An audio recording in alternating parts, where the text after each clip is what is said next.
السلام علیکم رحمۃ اللہ۔ کیسے ہیں آپ؟ امید کرتی ہوں آپ خیریت سے ہوں گے۔ آج ہم سورہ بنی اسرائیل پارہ نمبر 15 کا پہلا رکوع پڑھیں گے انشاءاللہ تعالی۔ شروع کرتے ہیں اللہ کے نام سے۔ اعوذ باللہ من الشیطان الرجیم، بسم اللہ الرحمن الرحیم۔ سبحان الذی اسری بعبدہ لیلا من المسجد الحرام إلى المسجد الأقصى الذي باركنا حوله لنريه من آياتنا إنه هو السميع البصير۔ سبحان الذي، پاک ہے وہ ذات، اسرا جو رات کو لے گیا، بعبدہ اپنے بندے کو۔ اسرا رات کے وقت لے جانا ہوتا ہے، رات کے وقت جانا ہوتا ہے، 20 ساتھ آ جائے گا تو لے جانا ہم ترجمہ کریں گے۔ لیلن رات کو، من المسجد الحرامی مسجد حرام سے، الی المسجد الاقصی الذی مسجد اقصی کی طرف، الذی وہ جو، بارکنا ہم نے برکت دی، حولہ اس کے ارد گرد کو، یعنی اس کے ارد گرد کی جگہ کو، یعنی شام اور فلسطین کو ہم نے برکت دی، لنریہ من آیاتنا تاکہ ہم دکھائیں اس کو اپنی نشانیوں میں سے۔ لیل لام کئی ہے، مضارع کو زبر دیتا ہے اور اس کا ترجمہ ہوتا ہے تاکہ یکے، من آیاتنا اپنی نشانیوں میں سے، انہو بے شک وہ، هو السمیع البصیر خوب سننے والا اور خوب دیکھنے والا ہے۔ سبحانہ سبح یسبح کا مصدر ہے، اس کے معنی ہے کہ میں اللہ تعالیٰ کی ہر نقص سے برات کا اظہار کرتا ہوں۔ عام طور پر اس کا استعمال ایسے موقع پر ہوتا ہے جب کسی عظیم اور شان واقعے کا ذکر ہو۔ مطلب یہ ہے کہ لوگوں کے نزدیک ظاہری اسباب کے اعتبار سے یہ واقعہ چاہے کتنا بھی محال ہو، لیکن اللہ کے لیے کوئی مشکل نہیں ہے، کیونکہ اللہ تعالیٰ تو اسباب کا پابند نہیں ہے، وہ تو صرف لفظ کن کہتا ہے اور جو چاہتا ہے وہ ہو جاتا ہے۔ اسرا، اسرا کا معنی ہوتا ہے رات کو جانا، جب بی کے ساتھ آئے گا تو ترجمہ اس کا کریں گے لے جانا، رات کے وقت لے جانا۔ آگے لیلن بھی ذکر کیا ہے، اسرا تو خود ہی رات کے وقت لے جانے کو کہا جاتا ہے نا، آگے لیلن کا بھی ذکر کیا ہے تاکہ اس کی قلت اچھی طرح سے واضح ہو جائے، یعنی رات کے ایک تھوڑے سے حصے میں، یعنی 40 راتوں کا یہ دور دراز کا سفر پوری رات میں بھی نہیں بلکہ رات کے ایک تھوڑے سے حصے میں طے کیا گیا تھا۔ من المسجد الحرامی الی المسجد الاقصی، مسجد حرام سے مسجد اقصی تک۔ مسجد حرام حرمت والی مسجد یعنی خانہ کعبہ کو کہا گیا ہے جو مکے میں ہے، اور مسجد اقصی، اقصی جو فلسطین میں مسجد ہے اس کو کہا گیا ہے، بیت المقدس بھی جس کو کہتے ہیں۔ اقصی کا ویسے تو لفظی معنی ہوتا ہے دور، دور کا کنارہ،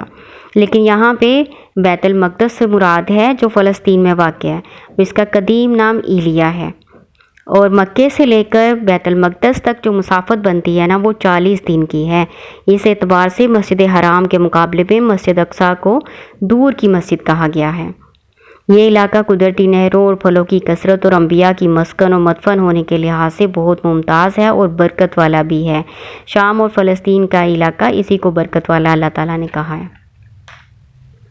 پھر اللہ تعالیٰ کہتے ہیں تاکہ ہم اپنے بندے کو نشانیاں دکھائیں۔ بندے سے مراد یہاں پر نبی صلی اللہ علیہ وسلم ہے۔ اللہ تعالیٰ نے ان کو اپنی قدرت کی بہت سی نشانیاں دکھائیں۔ ان عجائبات اور آیات کبریٰ میں سے ایک بڑا معجزہ تو یہ ہے نا کہ اتنا لمبا سفر ایک تھوڑے سے حصے میں طے ہو گیا۔ یہ جو سفر ہے نا 2 حصوں میں طے ہوا تھا، ایک تو پہلے مسجد حرام سے مسجد اقصی لے جایا گیا جس کو اسرا کہتے ہیں، اس کے بعد آپ کو معراج آسمانوں پر لے جایا گیا، دوسرے حصے کو معراج کہتے ہیں۔ اسرا اور معراج 2 قسم کے سفر ہیں، اور یہ رات کے ایک قلیل حصے میں یہ سارا سفر طے ہو گیا تھا۔ ابھی آپ پڑھ چکے ہیں کہ مسجد حرام سے مسجد اقصی تک جانے کے لیے 40 دن یا 40 رات جو ہے نا سفر کرنا پڑتا ہے، لیکن آپ صلی اللہ علیہ وسلم نے وہ تھوڑے سے حصے میں طے کر لیا، تو یہ اللہ تعالیٰ کا ایک بہت بڑا معجزہ تھا اور نشانی تھی۔ پھر آپ جب معراج پر گئے تو مختلف آسمانوں پر لے جایا گیا، آپ کے لیے دروازے کھولے گئے، مختلف انبیاء سے آپ کی ملاقات بھی ہوئی، سدرۃ المنتہا کو آپ نے دیکھا اور جو کچھ اس پہ چھا رہا تھا یعنی پروانے ان کو بھی دیکھا، اللہ تعالیٰ کے نور کی تجلیات دیکھی۔ اس کے علاوہ اللہ تعالیٰ نے جو چاہا آپ کو دکھایا، جنت و دوزخ کا مشاہدہ کیا، اور بھی بہت سی چیزیں آپ نے دیکھی۔ آپ کو نمازوں کا تحفہ بھی دیا گیا۔ ویسے تو اس سفر کے 2 حصے ہیں نا، میں نے ابھی آپ کو بتایا 2 حصے ہیں، ایک کو اسرا اور ایک کو معراج کہتے ہیں، لیکن یہ عام الفاظ میں نا سارا سفر ہی معراج کے نام سے مشہور ہو گیا ہے۔ آپ صلی اللہ علیہ وسلم کی حدیث مبارکہ بھی ہے جس میں آپ فرماتے ہیں کہ اریج بی الی السماء، مجھے آسمان پر لے جایا چڑھایا گیا، یعنی اریجا کا لفظ استعمال ہوا تو اس لیے اس پورے لفظ کو معراج سے ہی ماخوذ کر دیا گیا۔ وَآتَيْنَا مُوسَى الْكِتَابَ وَجَعَلْنَاهُ هُدًى لِبَنِي إِسْرَائِيلَ أَلَّا تَتَّخِذُوا مِن دُونِي وَكِيلًا۔ وَآتَيْنَا اور ہم نے دی موسیٰ الکتابہ موسیٰ علیہ السلام کو کتاب، وَجَعَلْنَاهُ اور بنایا ہم نے اس کو ہدی لبنی اسرائیل ہدایت بنی اسرائیل کے لیے، اللہ کے نا، اللہ ان لا تھا اصل میں، نون سائلنٹ ہے اس میں سے تو یہ پڑھا جائے گا اللہ، لیکن ترجمے میں ان کا ترجمہ لگائیں گے اور کے کا لگائیں گے، ان کا مطلب کے ہوتا ہے کہ نہ تتخذو تم بناؤ تم پکڑو من دونی میرے سوا وکیلا کوئی کارساز۔ اللہ تعالیٰ کہتے ہیں موسیٰ علیہ السلام کو ہم نے کتاب یعنی تورات عطا فرمائی تاکہ وہ کتاب تورات بنی اسرائیل کے لیے ہدایت کا ذریعہ ہو، وہ اسے ہدایت حاصل کریں، اور ہدایت کیا حاصل کرنی ہے وہ بھی اللہ تعالیٰ نے بتایا کہ میرے سوا کسی اور کو اپنا کارساز نہ بناؤ۔ وکیلا کارساز کام بنانے والا، وکیل اصل میں وہ ہوتا ہے جس کے سپرد اپنا کام کر دیا جاتا ہے اس پر مکمل بھروسہ کر کے، توکل کا مطلب مکمل بھروسہ کرنا ہوتا ہے، تو ایسا کارساز کہ اس پر مکمل بھروسہ کر کے اپنے تمام اختیارات اس کے سپرد کر دیا جائے۔ تو اللہ تعالیٰ کہتے ہیں کہ اللہ تعالیٰ نے یہ تمہیں بتایا ہے تورات کے ذریعے سے کہ اللہ کے سوا کسی کو کارساز نہیں بنانا۔ ذریۃ من حملنا مع نوح، اولاد جس کو ہم نے سوار کیا ساتھ نوح علیہ السلام کے، انہو بے شک وہ کانا تھے عبدن شکورا بندے شکر گزار۔ پھر اللہ تعالیٰ نے بنی اسرائیل کو نوح علیہ السلام کے ساتھ نسبت دی اور کہا کہ جیسے نوح علیہ السلام کے ساتھ ہم نے تمہیں سوار کیا، یہ کیسے سوار بنی اسرائیل کو کیسے سوار کیا، یعنی بعد میں ساری جو نسل انسانی ہے نا وہ نوح علیہ السلام سے یا ان کے بیٹوں کے ذریعے سے ہی بنی ہے، جو کشتی میں نوح علیہ السلام کے ساتھ سوار ہوئے تھے اور طوفان سے بچ گئے تھے، اسی لیے اللہ تعالیٰ نے بنی اسرائیل کو کہا ہے کہ تمہارا باپ نوح، ٹھیک ہے، کیونکہ ہمارے پہلے باپ تو آدم علیہ السلام ہے نا، لیکن دوسرے باپ جو ہے نا ساری دنیا کے وہ نوح علیہ السلام ہے، کیونکہ باقی ساری نسل انسانی جو ہے نا وہ ان سے اور ان کی اولاد سے ہی پھر پیدا ہوئی تھی، اس لیے اللہ تعالیٰ بنی اسرائیل کو یاد کروا رہے ہیں کہ وہ جو تمہارا دوسرا باپ تھا نا نوح علیہ السلام، وہ نہایت شکر گزار بندے تھے اللہ تعالیٰ کے، تو تم بھی انہی کی طرح شکر گزاری کا راستہ اختیار کرو اور نبی صلی اللہ علیہ وسلم پر ایمان لاؤ اور کفران نعمت نہ کرو۔ وَقَضَيْنَا إِلَى بَنِي إِسْرَائِيلَ فِي الْكِتَابِ لَتُفْسِدُنَّ فِي الْأَرْضِ مرتين ولا تعلن علوا كبيرا۔ وقضینا اور ہم نے فیصلہ کر دیا، الی بنی اسرائیل بنی اسرائیل کی طرف، فی الکتابی کتاب میں، لتفسدن ضرور تم فساد پھیلاؤ گے، فی الارض زمین میں، مرتین دو مرتبہ، ولتعلن اور ضرور تم سرکشی کرو گے، علوا کبیرا سرکشی بڑی۔ اللہ تعالیٰ کہتے ہیں کہ ہم نے بنی اسرائیل کو پہلے ہی ان کی کتاب تورات میں بتا دیا تھا کہ تم 2 دفعہ سرکشی اختیار کرو گے، فساد کرو گے تو اللہ تعالیٰ تمہیں 2 دفعہ سزا دے گا۔ فَإِذَا جَاءَ وَعْدُ أُولَاهُمَا بَعَثْنَا عَلَيْكُمْ عِبَادًا لَنَا أُولِي بَأْسٍ شَدِيدٍ فَجَاسُوا خِلَالَ الدِّيَارِ وَكَانَ وَعْدًا مَفْعُولًا۔ فَإِذَا پھر جب جاء آ جائے گا، اذا جب ماضی پہ آئے نا تو مضارع کا ترجمہ کرتے ہیں، ٹھیک ہے، تو جا کا مطلب آ گیا نہیں کہنا، آج جائے گا، وعدو وعدہ، اولاہما ان کا پہلا، بعثنا ہم مقرر کر دیں گے، علیکم تم پر، عباد لنا اپنے بندے، اولی باسن سخت لڑائی والے، شدیدن بہت زیادہ سخت لڑائی والے، فجاسو خلال الدیار پس وہ گھس گئے گھروں کے اندر، وکان وعد مفعولا اور ہے وعدہ پورا ہو کے رہنے والا۔ پہلے وعدے کا اللہ تعالیٰ ذکر کر رہے ہیں کہ پہلا وعدہ جب آیا نا، 2 کا اللہ نے ذکر کیا نا، جب پہلا وعدہ آیا تو اللہ تعالیٰ کہہ رہے ہیں ہم نے تمہارے اوپر اپنے سخت لڑائی والے بندے مسلط کر دیے، بھیج دیے یعنی مسلط کر دیے۔ پہلی دفعہ جب انہوں نے نافرمانی کی، یہ اس ذلت و تباہی کی طرف اشارہ ہے جو بخت نصر کے ہاتھوں ان یہودیوں کی ہوئی تھی، یروشلم میں انہوں نے بے دریغ یہودیوں کو قتل کیا تھا اور ایک بڑی تعداد کو غلام بنا کر لے گئے تھے. اور یہ سزا ان کو کیوں ملی تھی؟ کیونکہ انہوں نے اللہ کے نبی حضرت شعیع علیہ السلام کو قتل کیا تھا. پھر اس کے علاوہ حضرت ارمیہ علیہ السلام کا بھی ذکر کیا جاتا ہے کہ ان 2 انبیاء کو انہوں نے قتل کیا تھا،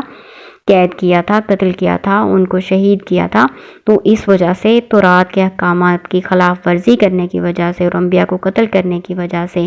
اللہ تعالیٰ نے سزا کے طور پر بخت نصر کو ان پر مسلط کر دیا تھا، جنہوں نے اس طرح ان پر ظلم و ستم کے پہاڑ توڑے.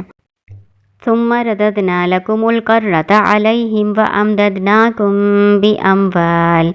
بأموال وبنين وجعلناكم أكثر نفيرا. ثم پھر رددنا ہم نے پھیرا لکم تمہارے لے کر رتا پھیرنے کو، لوٹانے کو، علیہم ان پر، وَأَمْدَدْنَاكُمْ اور مدد دی تمہیں، بِأَمْوَالٍ ساتھ مالوں کے، وَبَنِينَ اور بیٹوں کے، وَجَعَلْنَاكُمْ اور ہم نے بنایا تم کو یا کیا تم کو اکثر زیادہ، نفیرا نفری والا. اللہ تعالیٰ کہہ رہے ہیں پھر ہم نے تمہارے دن پھیرے، تمہیں پھر غلبہ عطا فرمایا. کرہ کا اصل مطلب دائرہ ہوتا ہے، یعنی جیسے پہلے تمہیں غلبہ دیا تھا اسی طرح پھر تمہیں مال و اولاد میں زیادہ کیا، تمہیں اور زیادہ غلبہ عطا فرمایا. ان احسنتم احسنتم لانفسکم اگر تم احسان کرو گے یعنی اچھے کام کرو گے، احسنتم تم اچھا کرو گے، تم بھلا کرو گے، لانفسکم اپنی ہی جان کا، یعنی اگر تم نیک کام کرو گے تو اپنا ہی بھلا کرو گے. وَإِنْ أَسَأْتُمْ فَلَهَا اور اگر تم نے برا کیا تو اسی کے لیے، یعنی اگر تم برا کرو گے تو اس کا وبال تمہاری اپنی جان کو ہی پڑے گا. فَإِذَا جَاءَ وَعْدُ الْآخِرَةِ لِيَسُوءَ وُجُوهَكُمْ اور پھر جب آ جائے گا وعدہ دوسرا، لیسوء تاکہ وہ بگاڑ دے، برے کر دے، وجوہکم چہرے تمہارے، وَلِيَدْخُلُوا الْمَسْجِدَ كَمَا دَخَلُوهُ أَوَّلَ مَرَّةٍ اور تاکہ وہ داخل ہو مسجد میں جیسا کہ داخل ہوئے تھے پہلی مرتبہ، وَلِيُتَبِّرُوا اور وہ تہنس کر دیں، وہ برباد کر دیں، مَا عَلَوْا جس پر وہ غلبہ پائیں، تَتْبِیرًا تباہ و برباد کرنا. اللہ تعالیٰ کہتے ہیں کہ جب دوسرا وعدہ آ جائے گا نا تو پھر اسی طرح دشمن تم پر مسلط ہوں گے اور وہ تمہارے چہروں کو بگاڑیں گے، مسجد اقصیٰ میں داخل ہوں گے جس طرح سے وہ پہلی دفعہ داخل ہوئے تھے، اور تاکہ وہ تباہ و برباد کر دیں ہر چیز کو جس پر وہ غلبہ پائیں. اس سے مراد جو ہے نا یہ جالوت بادشاہ، جالوت بادشاہ کو اللہ تعالیٰ نے ان کے اوپر تب مسلط کیا تھا جب انہوں نے حضرت زکریہ علیہ السلام اور ان کے بیٹے حضرت یحییٰ علیہ السلام کو قتل کیا تھا. پھر حضرت عیسیٰ علیہ السلام کو بھی قتل کرنے کے در پہ تھے، لیکن اللہ تعالیٰ نے تو ان کو زندہ آسمان پر اٹھا لیا تھا نا. لیکن ان کی اس طرح کی کاموں کی وجہ سے اللہ تعالیٰ نے ان کو سزا دی اور ان کے اوپر جالوت بادشاہ کو مسلط کر دیا جو کافر بادشاہ تھا. اس نے یروشلم پر حملہ کیا، بہت سے کو قتل کیا، بہت سے لوگوں کو قیدی بنایا، ان کے اموال لوٹ لیے اور ان کو ہمیشہ کے لیے بیت المقدس سے جلا وطن کر دیا گیا. عَسَىٰ رَبُّكُمْ أَن يَرْحَمَكُمْ امید ہے کہ تمہارا رب تم پر رحم کرے. وَإِنْ عُدْتُمْ عُدْنَا اور اگر تم لوٹو گے تو ہم لوٹیں گے، یعنی اگر تم پھر وہی کام کرو گے ہم اسی طرح سے تمہیں سزا دیں گے. وَجَعَلْنَا اور ہم نے بنایا جہنم کو لِلْكَافِرِينَ حَصِيرًا کافروں کے لیے قید خانہ، حصار گھیرنے کی جگہ یعنی قید خانہ. اللہ تعالیٰ کافروں کو یعنی بنی اسرائیل کو پچھلی باتیں یاد دلوا رہے ہیں اور کہہ رہے ہیں کہ تم نے 2 دفعہ سرکشی کی تھی، 2 دفعہ ہم نے تم کو سزا دی ہے، اب تمہارے پاس نبی صلی اللہ علیہ وسلم نبی مبعوث ہوئے ہیں، اگر تم ان کو جھٹلاؤ گے اور اپنی حرکتوں سے باز نہیں آؤ گے، ان کے خلاف سازشیں کرو گے تو تمہیں اسی طرح سے سزا دی جائے گی جس طرح سے پہلے تمہیں سزا دی ہے. تو اس کے بعد تمہیں پھر مدینے سے بھی نکلنا پڑے گا. تو آپ جانتے ہیں کہ جیسے ان کو مدینے سے بھی رسوا ہو کر نکلنا پڑا تھا اور خیبر میں انہوں نے جا کے پناہ لی تھی، پھر خیبر میں بھی سازشیں کرنے سے باز نہ آئے تو وہاں بھی ان کو پھر سزا دی اللہ تعالیٰ نے. پھر اللہ تعالیٰ کہتے ہیں کہ یہ تو دنیا کی سزا ہے نا، اور جو جہنم کی ہے وہ تو بہت بڑی سخت سزا ہے، بہت بڑا عذاب ہے جو اللہ تعالیٰ کے ہاں ان کو بھگتنا پڑے گا. إن هذا القرآن يهدي للتي هي أقوم ويبشر المؤمنين الذين يعملون الصالحات أن لهم أجرا كبيرا ان بیشک ہذا القرآن یہ قرآن یہدی ہدایت دیتا ہے للتی اس کی طرف وہ جو یا وہ اقوام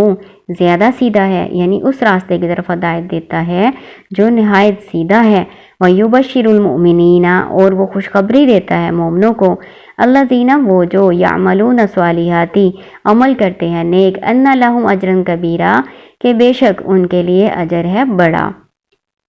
یعنی اللہ تعالیٰ کہہ رہے ہیں کہ یہ جو قرآن ہے یہ بھی ہدایت کا ذریعہ ہے اور اس راستے کی طرف ہدایت دیتا ہے جو نہایت سیدھا۔ یہاں پہ اقوامہ کا لفظ استعمال ہوا ہے نا، پیچھے آپ صراط مستقیم پڑھ چکے ہیں، نہایت سیدھا، بالکل سیدھا راستہ اللہ کی طرف جانے والا۔ اور وہ مومن جو ایمان بھی رکھتے ہیں اور نیک عمل بھی کرتے ہیں۔ کامیابی کی دو ہی شرطیں بیان کی گئی ہیں، ہر جگہ آپ پڑھتے رہیں کہ ایک ایمان اور دوسرا عمل صالح، یہ دو باتیں ہونی ضروری ہیں تو پھر انسان کامیاب ہوگا، اور ایسے ہی مومنوں کے لیے اجر بڑا ہے۔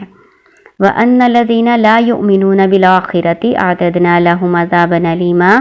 بے شک وہ لوگ جو لا یؤمنون نہیں مان لاتے بالآخرت آخرت پر، اعتدنا ہم نے تیار کیا لہم ان کے لیے عذابًا الیما عذاب دردناک۔ مومنین کے لیے اجر کا ذکر کرنے کے بعد اللہ تعالیٰ نے جو کافرین ہیں جو ایمان نہیں لاتے ان کے لیے دردناک عذاب کا ذکر کیا ہے کہ ان کو جھٹلانے کی وجہ سے اور نہ ماننے کی وجہ سے دردناک عذاب میں جانا پڑے گا۔